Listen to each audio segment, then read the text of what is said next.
I'm back, but I have something different because I really wanted to know about this item. Couldn't find anything on it online where someone had done an unboxing. There might be things out there now, but I could not find a video to suit me. So this came out recently. Bath and Body Works has released a Vera Bradley line. I have already taken it out of the box, but I have not taken it out of this. So we'll do it together. So here it is. I love it. Little tag on it. The Vera and Bath and Body Works. Vera and Bath and Body Works. You can see I loved this print when I saw it because it reminded me of a print from years gone by. So first I wanted to know, let's get this out of the way. I wanted to know its dimensions.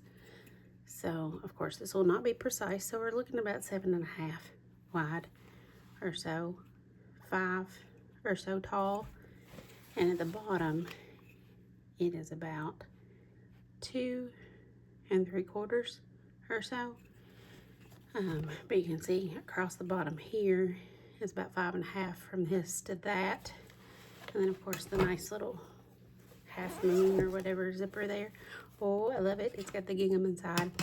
So I really like it. I didn't know, I couldn't tell, does it have pockets? Does it, couldn't tell anything. So, but it comes with some of the limited edition stuff. So the pink berry burst hand pocket back. So really excited about that. And then blue wash sky of the body spray or body splash or fragrance mist. So excited about that as well.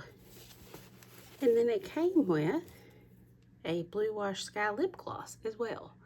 So all these items, I will put those to good use. A little micro pack in there with it. So I'm assuming for moisture or absorption or anything like that if something happened. But overall, we'll zip it back here. Picked up something from my craft counter there, ignore that. But here it is. Really happy with it. I love the colors. They have it in a pink as well. There's a pink print, like pink and fuchsia. But when I saw this, and like I said, it reminded me, gosh, I can't remember the name of that right now. I was going to look it up. If I do, I'll drop it back on here if I think about it. But anyway, as soon as I saw that, I knew it reminded me of one of my favorite prints that I've had in the past. So anyway, overall, very pleased. So thank you for watching, and I hope this helps someone as well. So have a great day.